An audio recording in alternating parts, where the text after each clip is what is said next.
GST reforms నిన్నటి నుంచి అమల్లోకి వచ్చాయి. మంత్రులు ఢిల్లీలో మార్కెట్కు వెళ్లారు. ప్రజల పెద్ద ఎత్తున కొనుగోలు చేయాలి అని చెప్పి ప్రధాని మోదీ కూడా పిలుపునిచ్చిన పరిస్థితి. ఈ జిఎస్టీ మార్పుల వల్ల పెద్ద ఎత్తున ఎకానమీ వృద్ధి చెందుతుంది అని చెప్పి అంచనా వేస్తూ ఉన్నారు సార్. ప్రధాని నిన్న జిఎస్టీ బచత్ ఉత్సవ్ పేరిట ఒక బహిరంగ లేఖను కూడా విడుదల చేశారు. 2 స్లాబులతో చౌకగా నిత్యావసరాల లభ్యత ఉంటుంది, పెరిగే పొదుపు సొంతింటి కలలకు పునాది, కొత్త వాహనం కొనుక్కోవచ్చు, బయట తినొచ్చు, కుటుంబంతో విహారయాత్రలకు వెళ్ళొచ్చు అంటూ ఆయన లేఖలో పేర్కొన్నారు. సార్, ఈ జిఎస్టీ సంస్కరణలు ఆర్థిక రంగానికి ఏ రకంగా దోహదం చేస్తాయి? అంటే మన దేశ ఆర్థిక వ్యవస్థ ఎప్పుడైనా ఒక దేశ ఆర్థిక వ్యవస్థకు ఏ అంశాలు కంట్రిబ్యూట్ చేస్తాయి అనేది మనం అర్థం చేసుకోవాలి. మొదటిది హౌస్ హోల్డ్ కన్సంప్షన్. అంటే మీలాంటి వాళ్ళు, నాలాంటి వాళ్ళు, సాధారణ ప్రజలు కొనుగోలు చేసేటువంటి వస్తువులు, సేవలు. ఇది ఎకానమీ గ్రోత్కు మొదటి అంశం. దీన్నే హౌస్ హోల్డ్ కన్సంప్షన్ లేదా ప్రైవేట్ కన్సంప్షన్ ఎక్స్పెండిచర్ అంటారు. ఎందుకంటే ఇప్పుడు మన ఉదాహరణకు మనం ఒక వాటర్ బాటిల్ కొంటాం. ఈ వాటర్ బాటిల్ కొనడం వల్ల ఈ బాటిల్ తయారు చేసే వాళ్ళకు ఉపాధి వస్తుంది, ఈ వాటర్ ఫిట్టింగ్ చేసే వాళ్ళకు ఉపాధి వస్తుంది, ఈ వాటర్ బాటిల్ని రవాణా చేసే వాళ్ళకు ఉపయోగం వస్తుంది, ఈ వాటర్ బాటిల్ అమ్మే వాళ్ళకు ఉపయోగం వస్తుంది. అందువల్ల ఒక ప్రైవేట్ కన్జంప్షన్ ఎప్పుడు కూడా హౌస్ హోల్డ్ కన్జంప్షన్ అంటే మనం కొనేటువంటి వస్తువులు, సేవల వినిమయం వల్ల ఎకానమీలో మల్టిప్లైర్ ఎఫెక్ట్ ఉంటుంది. మనం ఏది కొన్నా, ఈ షర్ట్ కొన్నాను అనుకోండి, దీని పత్తి నుంచి మొదలుకొని, కాటన్ నుంచి మొదలుకొని, ఈ షర్ట్ బటన్ వరకు, ఈ షర్ట్ కుట్టేవారికి, ఈ షర్ట్ అమ్మేవారికి అందరికీ బెనిఫిట్ అవుతుంది. అందువల్ల మొదటిది ఎకానమీకి బూస్ట్ చేసేది ప్రైవేట్ కన్జంప్షన్ ఎక్స్పెండిచర్ లేదా హౌస్ హోల్డ్ ఎక్స్పెండిచర్. రెండవది ప్రైవేట్ ఇన్వెస్ట్మెంట్. ఇప్పుడు ఈ షర్ట్ తయారు కావాలన్నా, ఈ వాటర్ బాటిల్ తయారు కావాలన్నా పెట్టుబడులు కావాలి. సో అందువల్ల రెండవది ప్రైవేట్ ఇన్వెస్ట్మెంట్.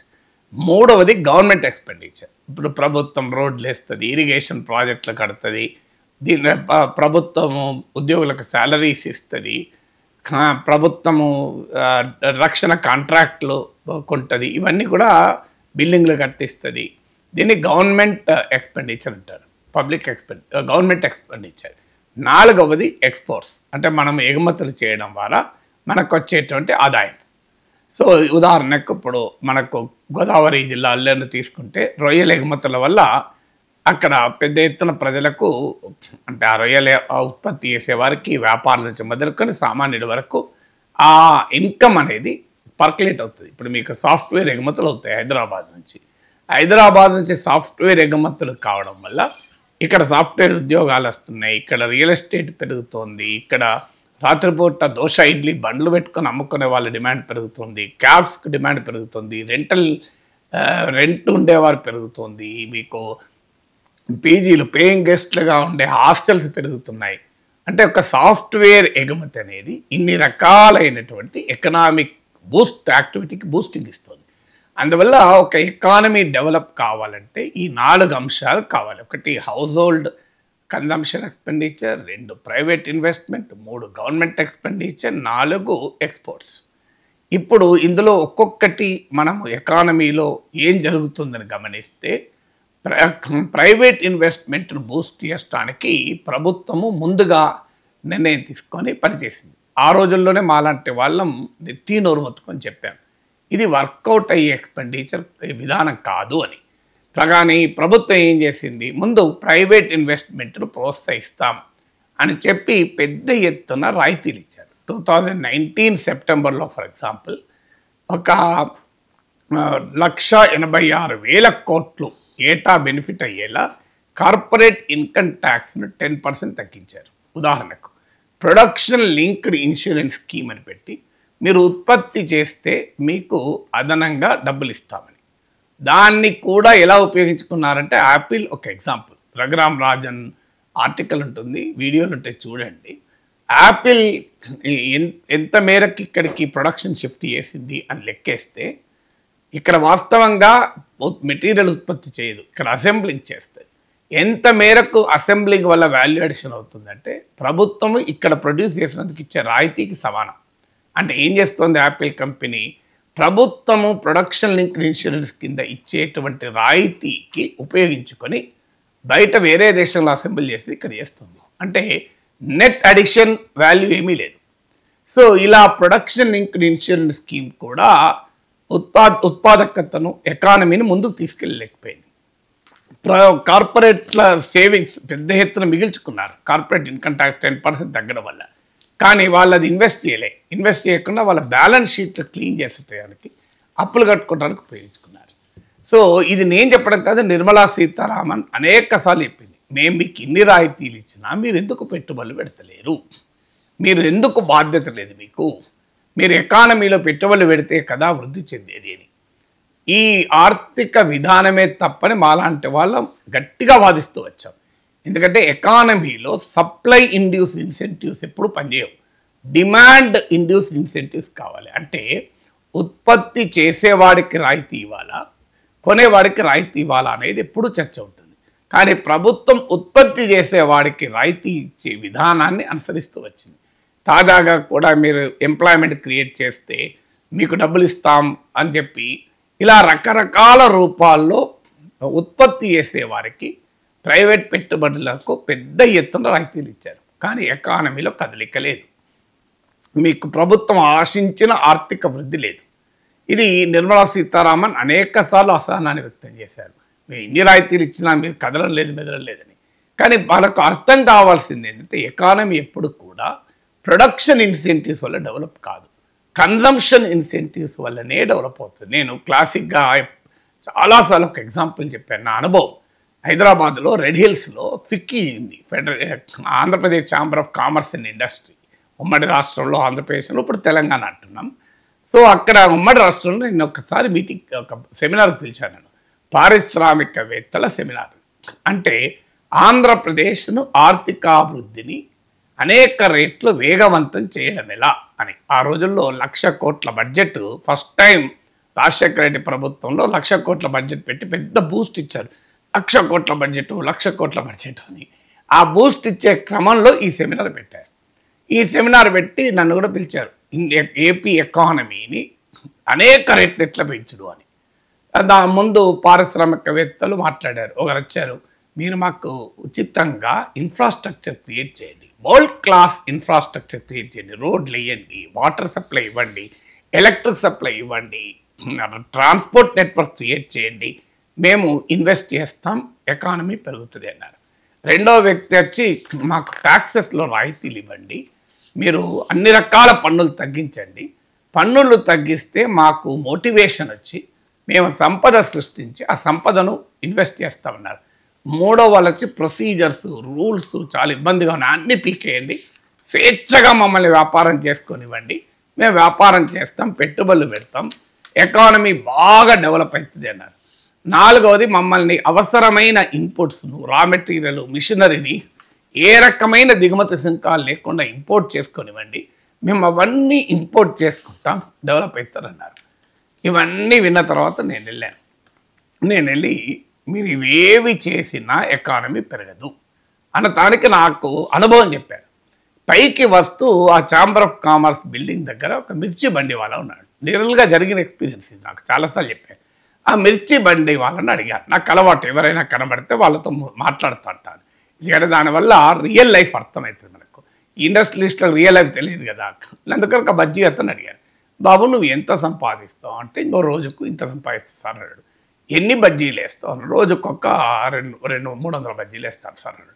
300 బజ్జీలు వేస్తే నీకు ఇంత సంపద ఉంది కదా, అది కాదు 3000 బజ్జీలు నీ సంపద 10 రెట్లు పెరుగుతుంది కదా అన్న. నిజమే సార్, 3000 బజ్జీలు అమ్మితే 10 రెట్లు వస్తుంది సార్ నాకు ఇంకా అన్నాడు. మరి ఇబ్బంది ఏందయ్యా అన్నాడు. సార్ మీరు చూసింది కదా సార్, నాకు ఇక్కడ ప్లేస్ ఎక్కడుంది అన్నాడు. నేను పక్కనే ఒక మడిగి ఇప్పిస్తా రెంటలు నీకు, అందులో పెట్టుకొని నువ్వు మిర్చి బజ్జీ అమ్ము, 3000 బజ్జీలు అమ్ము, నీ సంపద పెరుగుతుంది అన్నాడు. కరెక్టే, కానీ నాకు దానికి ఆయిల్ కావాలి, మూకుడు ఇవన్నీ కావాలి కదా సార్. నేను పక్కనే బ్యాంక్ ఉంది, బ్యాంక్ నుంచి లోన్ ఇప్పిస్తా, నీకు కావాల్సిన అన్నీ కొనుక్కో, బండి కొనుక్కో, యుటెన్సిల్స్ కొనుక్కో, గ్యాస్ స్టవ్ పెట్టుకో అన్న. అట్లా కాదు సార్, నాకు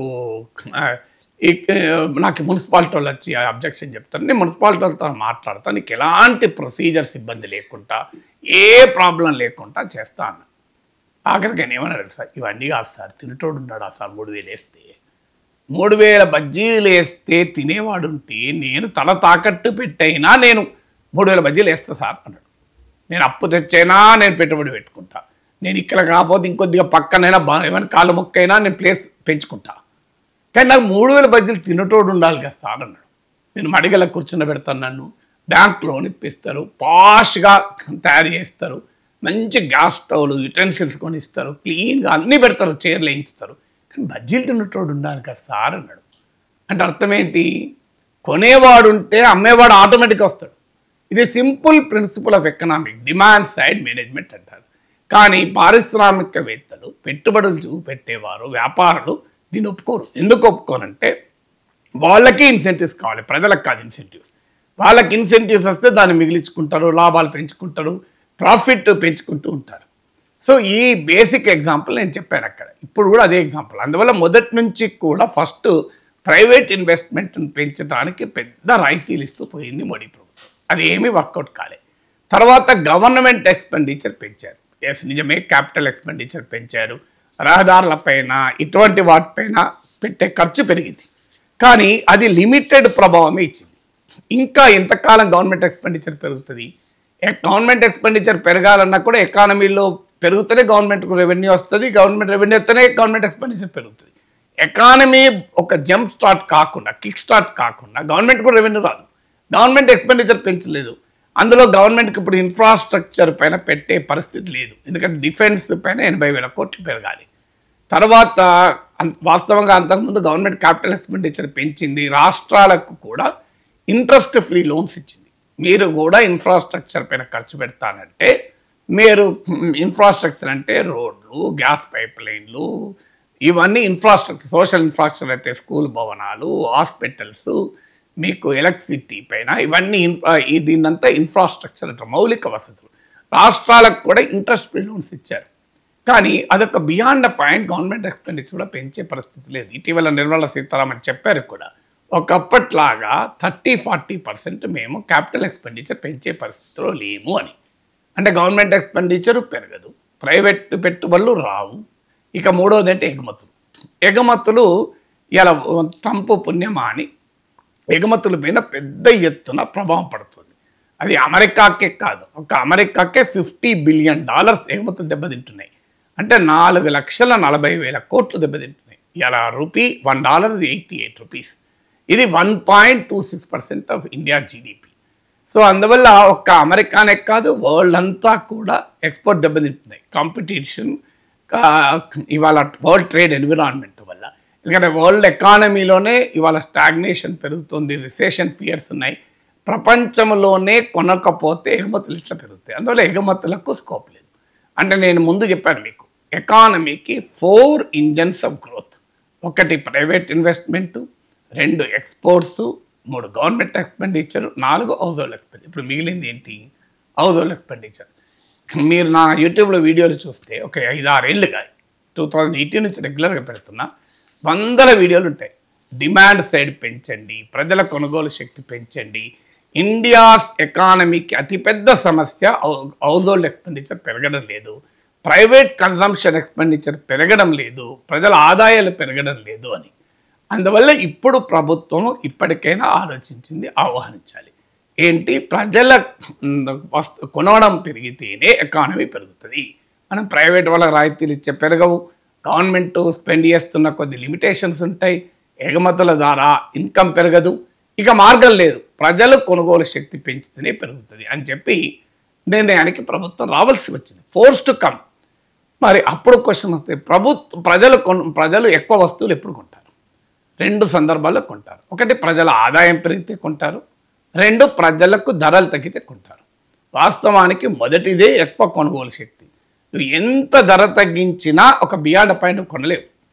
మీకు ఉదాహరణకు మీకు 20,000 శాలరీ ఉన్న కుటుంబము, నువ్వు ఎంత జిఎస్టీ కార్ మీద జిఎస్టీ తగ్గితే కారు కొంటారా? ప్రాక్టికల్గా సాధ్యమా? మీకు ఒక 20,000 శాలరీ ఉండేవారు, నువ్వు ఎంత ఎయిర్ కండిషనర్ పైన రేటు తగ్గించిన ఏసీ కొనరు. సో 10,000 ఆదాయం ఉన్న వాళ్ళు నువ్వు ఎంత జిఎస్టీ తగ్గించిన హోటల్ పోయి భోజనం చేయరు. ప్రాక్టికల్గా జరగదు అది. అంటే వాస్తవంగా ప్రజల ఆదాయం పెరిగితేనే ఎప్పుడైనా ఎక్స్పెండిచర్ పైన ఖర్చు పెడతారు. ఇది బేసిక్ ప్రిన్సిపల్. కానీ ఆ ప్రజల ఆదాయమేమో పెరిచే పరిస్థితి లేదు ఇప్పుడు. ఎందుకంటే లే ఆఫ్లు పెరుగుతున్నాయి, క్యాంపస్ రిక్రూట్మెంట్ లేదు, అమెరికా డ్రీమ్ షాటర్ అవుతోంది, ఇండియాలో ఎంప్లాయ్మెంట్ అనేది ఒక పెద్ద ఛాలెంజ్గా ఉంది. అందువల్ల ప్రజల ఆదాయాలు పెంచలేదు. ఇక మిగిలింది ఏంటి? ప్రజలకు ధరలు తగ్గిస్తే కనీసం కొంటారు అనే నిర్ణయానికి ప్రభుత్వం రావాల్సి వచ్చింది. అందుకొరకు ఇప్పుడు ధరలు తగ్గించారు జిఎస్టీ. సో ధరలు తగ్గించడం ద్వారా ప్రజలు వస్తువులు కొంటారు అని. ఎస్, నిజంగా కూడా కొంటారు. ధరలు తగ్గించిన మాట నిజం, కాదని అనలేం. ఇప్పుడు ఈ జిఎస్టీ 2.0కు ముందు మంత్లీ రూరల్ ఎక్స్పెండిచర్ అంటే ఒక గ్రామీణ కుటుంబము నెలకు పెట్టే ఖర్చులో 56% పైన నిల్ ఆర్ 5% జిఎస్టీ ఉండే. ఒక గ్రామీణ కుటుంబము కొనేటువంటి వస్తువులపైన ఒక నెలలో నిల్ ఆర్ 5% ఉండే. ఈరోజు జిఎస్టీ మార్పుల వల్ల ఒక గ్రామీణ కుటుంబము కొనుగోలు చేసేటువంటి 75% వస్తువులపైన జిఎస్టీ లేదు. ఒకవేళ ఉన్నా అది 5% ఉంది. అంటే ఆ మేరకు వస్తువులు చౌక అవుతున్నాయి, అనుమానం లేదు. రెండవది అర్బన్ ఏరియాస్లో తీసుకుంటే ఒకప్పుడు మీకు అర్బన్ ఫ్యామిలీ కొనుగోలు చేసేటువంటి వస్తువులు సేవల్లో 50% పైన జిఎస్టీ లేదు, ఉన్న 5% ఉంది. అది ఇప్పుడు 75% వస్తువులపైన ఇలా జిఎస్టీ లేదు, ఉన్న 5%. సో ఇది క్లియర్గా జిఎస్టీ వల్ల వచ్చినటువంటి రిలీఫ్. సో ఈ రిలీఫ్ వల్ల విమానాలు ఎక్కుతారా ప్రైమ్ మినిస్టర్ చెప్పినట్లు? సో మీ దగ్గర సెక్యూరిటీ గార్డు ఉన్నాడు, అతనికి నెలకు బహుశా 15,000 శాలరీ. ఈ 15,000 శాలరీ అతను తిరుపతికి ట్రైన్లో పోతున్నాడు. విమాన ప్రయాణం పైన జిఎస్టీ తగ్గించారు, అడగండి వెళ్ళి. నీకు విమాన ఛార్జీలు జిఎస్టీ తగ్గినాయి కదా, ఫ్లైట్లో వెళ్తావా అని అడగండి. ఆన్సర్ వచ్చేస్తుంది నేను చెప్పేది. మోడీ ఇవాళ పేపర్లో ఉందిగా, విమానం ఎక్కండి అని. ఇల్లు కొనండి అని అన్నారు. మీరు మీ ఆఫీస్లో స్వీపర్ని అడగండి, అమ్మా నువ్వు సొంత ఇల్లు లేదు కదా, ఇప్పుడు సిమెంట్ పైన జిఎస్టీ తగ్గింది, అన్ని రకాల ఇంటి తయారీకి వాడే వస్తువులపైన జిఎస్టీ తగ్గిందమ్మా, వెళ్ళి ఇల్లు కొనుక్కోరాదు అను. చీపురు తీస్తుంది. ఏందా నీకు ఎట్లా కనబడుతున్నా, నా ఇల్లు కూడా అన్ని పైసలు ఉన్నాయా అంటది. లేదమ్మా మోడీ అన్నాడు జిఎస్టీ తగ్గింది కదా, జిఎస్టీ తగ్గితే ఇల్లు కొనాలి కదా, కొంటారా అండి ఎవరన్నా? అసలు జిఎస్టీ ఎంత తగ్గితే ఎంతమంది ఇల్లు కొంటారు? ఇది ఎంత ఎగ్జాగరేషన్ వచ్చి చూడండి. నిన్న మంత్రులు వెళ్ళి మార్కెట్లో కొంటారు ప్రజలు కొంటారని హడావుడి చూడండి, మీడియా హడావుడి. సో విమానం ఎక్కడము ఇల్లు కొనడము అనేది ఒక జిఎస్టీ తగ్గడంతో సాధ్యమవుతుందా? కొనేవాడికి చీప్ అవుతుంది, డౌట్ లేదు. నిన్న ఎలాగూ ఇల్లు కట్టుకునే వాళ్ళకు 100 రూపాయలు ఏది 80 రూపాయలు అవుతుంది ఖర్చు. కానీ ఇల్లు కట్టలేని కెపాసిటీ ఉన్న వాడికి ఈ జిఎస్టీ తగ్గడంతో ఇల్లు కడతాడు, నాకు అర్థం కాని అంశం. విమానం ఎలాగూ ఎక్కేవాడికి 5,000 రూపాయల టికెట్ ఏది 4,000 అవుతుంది, 4,500 అవుతుంది. కానీ ఎన్నడూ విమానం ఎక్కే కెపాసిటీ లేనివాడు విమానం ఎక్కుతారా జిఎస్టీ తగ్గిస్తే? అసలు లాజిక్ ఏమైనా ఉందా? మీరు ఒక్కసారి ఊహించండి. ఇది పాలిటిక్స్ కాదా, పొలిటికల్ జిమ్మిక్ కాదా ఇది? సో ఇల్లు కట్టడము విమానం ఎక్కడము జిఎస్టీ తగ్గుతుందా? అయినా ఎంత తగ్గుతుంది జిఎస్టీ? కేంద్ర రెవెన్యూ మంత్రిత్వ శాఖ, మినిస్ట్రీ ఆఫ్ ఫైనాన్స్లో విభాగం ఉంటుంది రెవెన్యూ అని, వాళ్ళ అంచనే 48,000 కోట్లు తగ్గుతుంది. మీరు 48,000 కోట్ల జిఎస్టీ తగ్గుతుంది. ఇవాళ పేపర్లో మీరు చూడండి, ఇంకా సూపర్ మార్కెట్లో పాత జిఎస్టీ వసూలు చేస్తున్నారు అని. తర్వాత మన ఎకానమీలో ఆర్గనైజ్డ్ సెక్టార్లోనే జిఎస్టీ ఉంటుంది, అనార్గనైజ్డ్ సెక్టార్ జిఎస్టీ ఉండదు. మీకు ఇప్పుడు రోడ్డు మీద మీరు బత్తాయిలు కొనుక్కోండి, ఆరెంజెస్ కొనుక్కోండి, సంత్రాలు కొనండి, యాపిల్స్ కొనండి, వాటి మీద జిఎస్టీ ఉంటుందా? మీరు ఆటో ఎక్కుతారు, జిఎస్టీ ఉందా? దేని మీద జిఎస్టీ ఉంటుంది? మెట్రో ఎక్కితే జిఎస్టీ ఉంటుంది, ఆటో ఎక్కితే జిఎస్టీ ఉంటుందా? ఉండదు కదా. అంటే జిఎస్టీ ఇండియన్ ఎకానమీలో అనార్గనైజ్డ్ సెక్టార్కి వర్తించదు. మీరు రోడ్డు పక్కన ఏదైనా వస్తువు కొంటారు, జిఎస్టీ ఉంటుందా? రోడ్డు పక్కన జాంపలు కొంటారు, జిఎస్టీ ఉంటుందా దానికి? నాకు చెప్పండి. అసలు జిఎస్టీ దేనికి ఉంటుంది? ఆర్గనైజ్డ్ సెక్టార్కి ఉంటుంది జిఎస్టీ. అది కూడా ఆర్గనైజ్డ్ సెక్టార్లో కూడా చాలా వాటికి జిఎస్టీ ఉండదు. చాలా రెస్టారెంట్లు జిఎస్టీ వసూలు చేయవు. చాలా మీరు బంగారం పైన 3% జిఎస్టీ కడతారా? ఎంతమంది కడతారు మీరు బంగారం పైన? క్యాష్కి ఇవ్వరా బంగారం? మీరు చూడండి, ఏ బంగారం షాప్ కన్నా వెళ్ళండి, జిఎస్టీ బిల్లు కావాలన్నా వట్టి బిల్లు కావాలని అడుగుతారు. బంగారమే కాదు, నువ్వు ఏ షాప్ కన్నా వెళ్ళు, జిఎస్టీ బిల్లు కావాలా వట్టి బిల్లు కావాలా? నీ కంప్యూటర్ కావాలా చెప్పండి, వితౌట్ జిఎస్టీ దొరుకుతుంది. మీరు ఏ వస్తువైనా ఎనీ వస్తువు జిఎస్టీ బిల్లు కావాలా వట్టి బిల్లు కావాలా అని అడుగుతారు. అంటే అర్థం ఏంటి? జిఎస్టీ చాలా వాటిపైన కట్టరు. సో అందువల్ల అల్టిమేట్గా 48,000 రిలీఫ్ కూడా ఇది ఆన్ పేపర్ క్యాలిక్యులేషన్. పోనీ ఆ క్యాలిక్యులేషన్ అనుకున్న 48,000 కోట్లు మిగులుతుంది, డౌట్ లేదు. కానీ దీని హైప్ ఎంత వస్తున్న రోజు, ఇది ఎంత టోటల్ కేంద్ర బడ్జెట్ 47 లక్షలు 40 లక్షలు ఉంటుంది. రాష్ట్రాల బడ్జెట్ కూడా కలిపితే ఒక 90 lakh crores ఉంటుంది, లేదా 100 lakh crores. అందులో వస్తున్న రిలీఫ్ ఎంత 50,000 కోట్లు. అంటే ఎంత నీకు ఇది, నీకు అంటే 100 lakh crores అంటే 0.5% బెనిఫిట్ వస్తుంది. నేను నిన్న లెక్క అయిపోయాను, 1.5% అఫీషియల్గా వచ్చే అవకాశం ఉంది. అంటే 0.5 to 1.5% ఉండొచ్చు.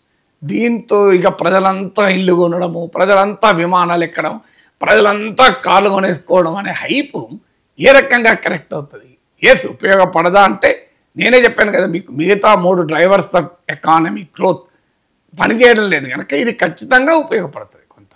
కానీ దీనితో మొత్తం ఇక ప్రజలు కార్లు కొనడము, ఇల్లు కొనడము, విమానాలు ఎక్కడము, ఇక రెస్టారెంట్లకు బార్లు తీయడము, ప్రతిరోజు పోయి పెద్ద పెద్ద హోటళ్ళలో భోంచేయడము, ఇదంతా జరుగుతుందా? ఈ మయసభకు ఎందుకు క్రియేట్ చేస్తున్నారు అనేది నా పాయింట్.